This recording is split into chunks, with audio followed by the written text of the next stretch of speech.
সড়কে নেই traffic police, তাই ৬ দিন ধরে এই দায়িত্ব নিজের কাঁধে তুলে নিয়েছেন শিক্ষার্থীরা। একই সাথে চলছে পরিচ্ছন্নতার কাজও। দর্শক, আমরা একটু রাজধানীর শাহবাগ এলাকা থেকে সেখানকার সার্বিক পরিস্থিতি জানতে চাইব। রমিজ হোসাইন সেখান থেকে আমার সঙ্গে যুক্ত হয়েছেন। রমিজ, সার্বিক ব্যবস্থাপনাগুলো আসলে শিক্ষার্থীরা কিভাবে ম্যানেজ করছেন একটু বিস্তারিত জানাবেন। বিজলি কেবলস যে কোনো স্থাপনার বৈদ্যুতিক সংযোগকে রাখে নিরাপদ। বিজলি কেবলস, নিরাপদ আজীবন।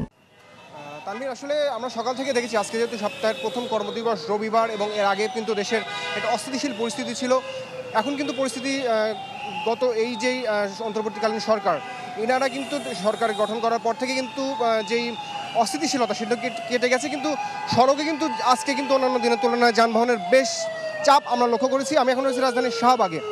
আপনি যদি এখানকার পরিস্থিতি দেখেন, এখানে কিন্তু আমি এখানে এসে বেশ কিছুক্ষণ ধরে যে বিষয়টা আমি দেখতে পাচ্ছি, এখানে সাধারণ শিক্ষার্থীদের সাথে কিন্তু অন্যান্য আসলে বিভিন্ন মহলের নানা শ্রেণী পেশার মানুষ এর মধ্যে যুক্ত হচ্ছে, যার কারণে আসলে তাদের মতের মধ্যে কিছুটা ভিন্নতা যাচ্ছে। যেমন এই একদিকে শিক্ষার্থীরা একটা সিগন্যাল ছেড়ে দিলে সেখানে আরেকজন যে আরেকটি পক্ষ যে সেখানে আটকে দিচ্ছে, এবং এই কারণে কিন্তু এখানে কিছুটা আমরা আসলে কিছুটা ভারসাম্য আমরা দেখতে পাচ্ছি না, যেটা অন্যান্য জায়গাতে যেটা ছিল এখানে কিন্তু সেই জিনিসটা আমরা লক্ষ্য করছি না।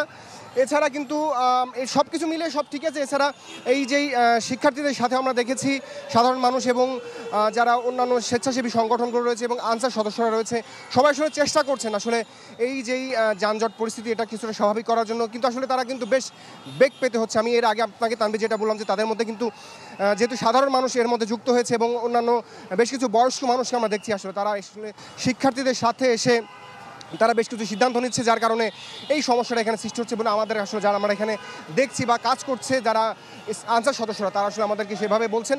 আর এছাড়া শিক্ষার্থীরা বলছেন আসলে তারা যেহেতু একটি নতুন সরকার গঠন করতে পেরেছেন এবং একটা স্বৈরাচার মনোভাব যে সরকার ছিল তাকে সরিয়ে দিতে পেরেছেন, তো তারা বলছেন যে তারা আসলে তাদের হাতে যদি দেশ থাকে অবশ্যই দেশ হারাবে না, দেশ পিছুপা হবে না, এবং অবশ্যই তারা যত দ্রুত সম্ভব এই যে ট্রাফিকের অব্যবস্থাপনা এটা তারা নিয়ন্ত্রণ করতে পারবে। তানভীর। জি রমেশ, ধন্যবাদ আপনাকে। নিশ্চয়ই তারা সফল হবে এই বিষয়টিতে।